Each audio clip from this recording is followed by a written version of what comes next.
आता शॉपिंगसाठी गावाबाहेर जाण्याची गरज नाही। इचलकरंजी शहरामध्ये आपल्या सेवेसाठी सज्ज आहे टेकिट सुपरमार्ट। टेकिटचा वायदा जास्तीत जास्त फायदा।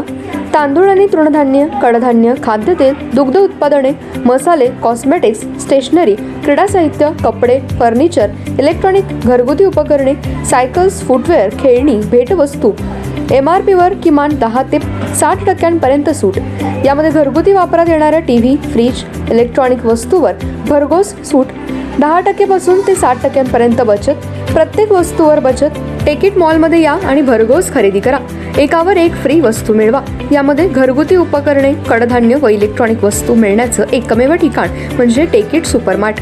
पत्ता पंचवटी टॉकीज रोड, छत्रपती शाहू महाराज पुतळ्याजवळ। खरेदीचा आनंद लुटा बाहेर कुठेही न जाता। आजच या टेकिट मॉलमध्ये।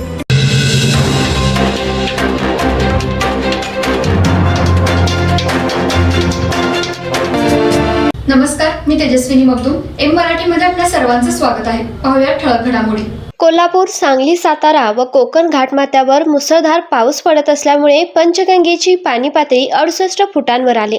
इचलकरंजी शहरातील शेळकेमळा परिसरामध्ये नागरिक वस्तीमध्ये पुराचे पाणी आले, तर तेथील 5 कुटुंबांना स्थलांतरित करण्यात आले।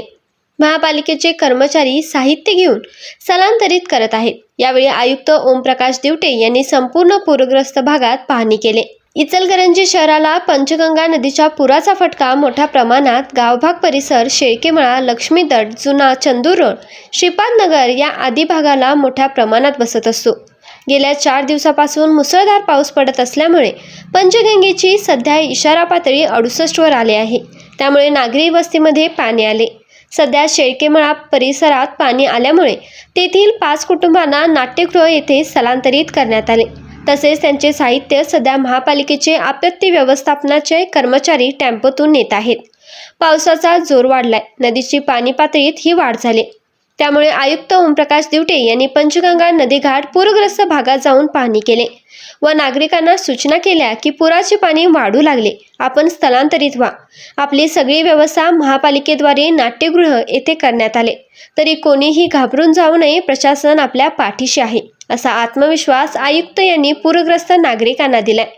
शेळकेमळा परिसरामध्ये व बागवानपट्टीमध्ये काही घरांमध्ये पुराचे पाणी घुसले, तेथे गुडघाभर पाणी सध्या आले आहे। यातूनच काही पूरग्रस्त नागरिक आपला गृहसंसार हलवण्यास सुरुवात केली।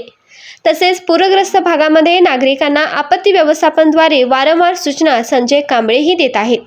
त्या ठिकाणी 100 कर्मचारी पूरग्रस्त भागामध्ये तैनात ठेवण्यात आले आहेत। कोणतीही जीवितहानी होऊ नये यासाठी प्रशासन पूरग्रस्त भागांमध्ये ठाण मांडून आहे व अधिकारीही आहेत।